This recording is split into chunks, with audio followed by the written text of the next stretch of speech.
C'est accompagné par des chants et danses au son du tam-tam et des castagnettes que la ministre de l'Agriculture a lancé symboliquement vendredi la 6e campagne agricole pour l'année 2016-2017. La cérémonie a eu lieu dans un champ de riz situé à Pilimou dans le quartier Nyakoyapala de Nzerekore. Nous misons beaucoup sur cette zone géographique qui est par nature un grenier pour la Guinée, un grenier pour les pays environnants. Nous allons y accorder une attention particulière.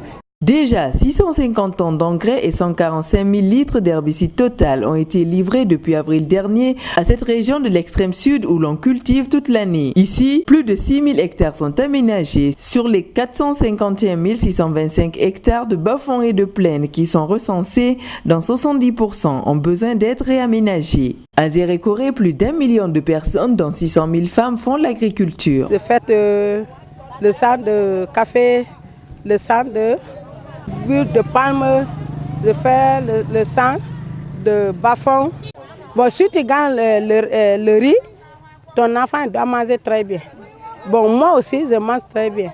Rien qu'en 2015, 600 000 tonnes de riz ont été obtenues sur une superficie de 200 000 hectares. Il reste cependant des efforts à fournir pour améliorer les rendements. Ce que nous voulons, c'est à la fois augmenter les rendements, mais par l'utilisation réfléchie des engrais, la diffusion à grande échelle des semences à haut rendement, amener l'encadrement auprès du paysan pour lui montrer comment utiliser cet engrais afin qu'il passe d'1 tonne à 3 tonnes, voire 4 tonnes, aménager son périmètre, son champ agricole, lui montrer comment il peut avoir une maîtrise d'eau pas trop chère. D'autres contraintes, entre autres liées à la formation, à la mécanisation, à la divagation des animaux, se posent également. Donc cette année, moi j'ai des soucis, j'ai fait 35 hectares de riz.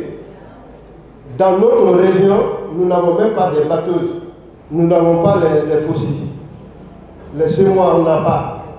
Donc il faut prendre des gens qui vont aller faire ça à la main. Imaginez-vous, 50 personnes là où ils vont passer la journée, les donner à manger et l'eau.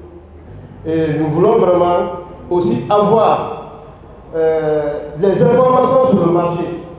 Nous souffrons beaucoup. Ceux qui viennent acheter avec vous, ce sont eux qui imposent leur prix. Le feu ravagait beaucoup sur le terrain.